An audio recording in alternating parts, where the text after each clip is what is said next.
Per hour. Per hour? Opo. Teka, Yung nandito latest sa po ano? na ano. Pinapatatanong pa yun. Sige. Nandito naman sa akin, 4,321 per hour. Okay, nasa website din, pwede niyo makuha. Salamat po. Yung nandun sa website, available siya in both Korean and English. Para, I'm sure alam to ng amo niyo, pero kung hindi, pwede siyang bigyan ng kopya. Pwede niyo pong kunin yun in Korean.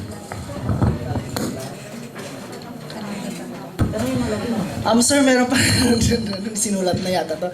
Saturday po halimbawa, Saturday is red calendar. Walang bayad if no work possible or not. Ano yun? Saturday? Saturday, red calendar po. Red calendar, oo. Wala bayad if no work possible or not. Ay, sorry, hindi ko naintindihan. Ano ibig sabihin ng, hindi ko kasi alam kung ano ibig sabihin ng red calendar. Holiday, Holiday. Saturday, holiday. Ha? Legal holiday ang Saturday. Tapos, Pati linggo na kaya yun? Saturday lang. tapos pinagtrabaho kayo ng Saturday. Hindi po, hindi. Wala akong trabaho. Walang trabaho. Kasi holiday. Tapos wala kayong bayad. Walang bayad. Kasi, Tama po ba yun? Kasi mulka po yung regular. Andito ka na. Kasi po sir, nangyari po yan sa company namin. ano yun? So bali yung mga Koreano, may mga bayad sila, and then yung mga wala po. Okay. Kailangan namin ito i-consulta na sa labor office. Tapos,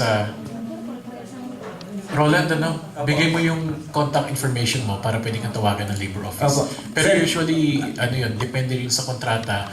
Although ang sinasabi kasi ng Korean government, yung workers, generally kahit ano yung nationality niya, hindi nagkakalayo yung kanilang privileges. Opo. But we will confirm with the labor office. Tapos balikan ka namin. Meron pa po isa po, si Joel. Sa totoo po ba, kasi balita po sa Seoul na daw pong mga worker na straight 6 years sa isang kumpanya, meron pong incentive cash na makukuha sa Korean government. Hindi kaya yung yung insurance money ang tinutukoy? Kasi tumawag sa akin po yung kumpare sa Seoul, may bago daw pong rules sa Korea na usap-usapan na kung daw pong isang tao na worker na straight 6 years sa isang kumpanya, may incentive daw po makukuha ng cash.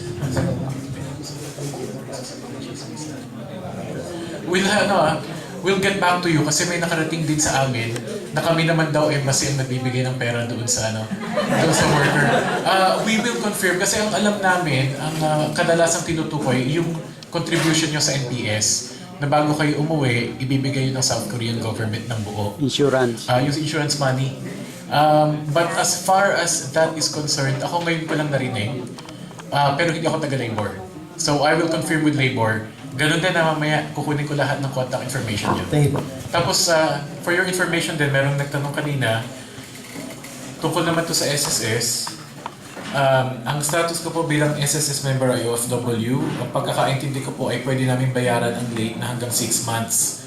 Pero nung pinabayaran ko po sa kapatid ko na late ng 1 month lang, hindi na raw pwede. Ano po ang balita tungkol dito? Yung po mga hindi namin masagot na tanong ngayon, sasagutin namin via email doon sa nagtanong. Request po namin doon sa padadala namin ng email. I-share nyo rin sa lahat para alam din ng lahat yung sagot. Ha?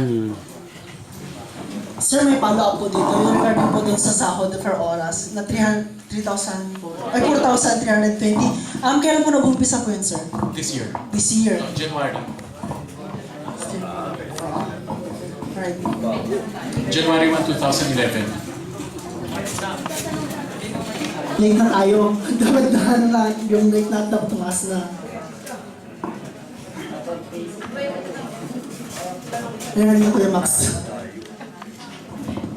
Sir, bali tatanong ko lang po yung doon sa regarding na po doon sa sa petition nga po. Bali yung iba kasi nagtatanong na bali ngayon pa lang po ilalakad yung batas tungkol doon. If ever na mag-grant na magbibigay sila ng paano naman daw po yung matatapos na early this year. So yung mga July, mga ganyan, September. So nakapagpapirma sila. So may possibility ba na kahit na matatapos na yung ano, tapos wala pang naipapasang batas, makakabalik po sila sa amo nila. Makakabalik sa Manila.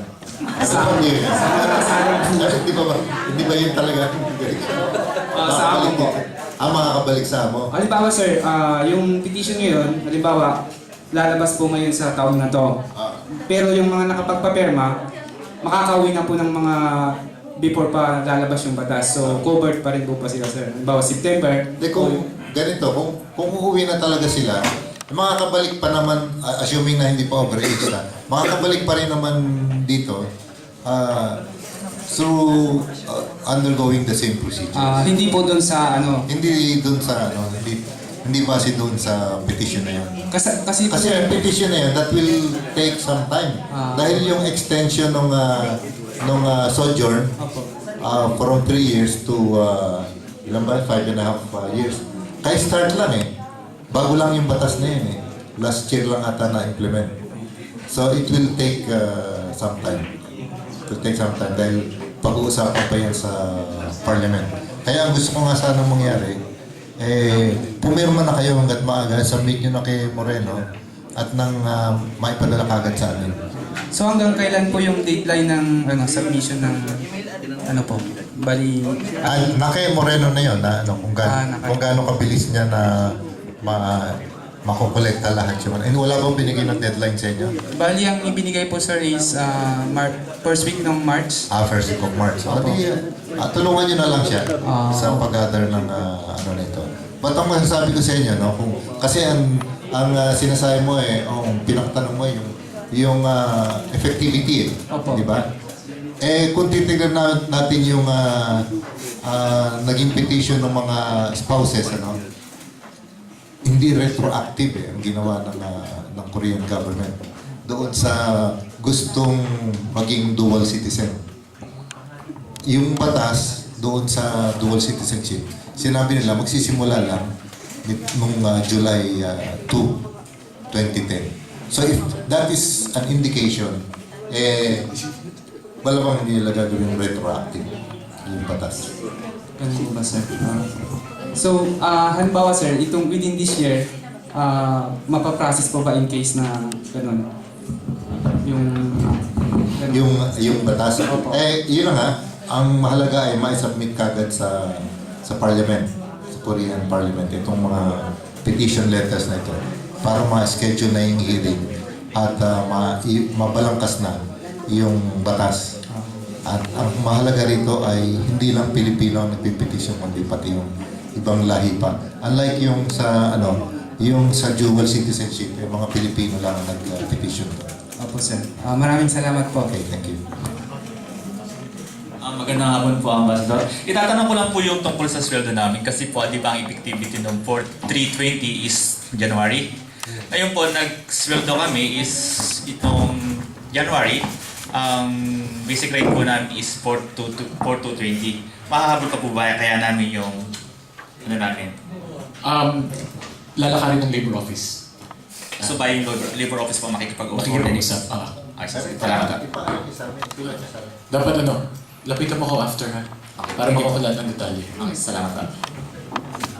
For more information regarding po doon sa petition, kausapin niyo po si Mr. Max Jeron, lahat po ng katanungan niyo tungkol sa petition po para maibigay po sa inyo lahat yun tungkol po doon. Anyone? Sino po ba? Okay, Ate Loida.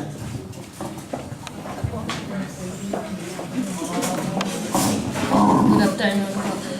Ang tanong ko naman po doon sa pagpa-register ng mga bata para sa mga Korean spouses. Kasi tulad sa akin na 10 years na yung anak ko pero hindi ko pa registered sa Philippine Embassy. Magkano ba ang penalty? Ang importanteng tanong doon po bang pinanganak siya, Pilipino pa kayo or Korean na? Nung ipinanganak ko, Filipino pa. Pilipino. So, ang bata After 3 years, naging Korean citizen ako. Okay, so yung bata po, ano pa siya? Filipino din siya. Dual siya, Filipino-Korean. Ang kailangan nyo lang, dalawang importanteng dokumento. Yung birth certificate ng bata, kasi makikita doon yung birthday niya, 4 na kopya mula doon sa ospital kung saan mo siya pinanganak. Tapos, nung naging Korean ka, nag-renounce ka ng citizenship, hindi ba?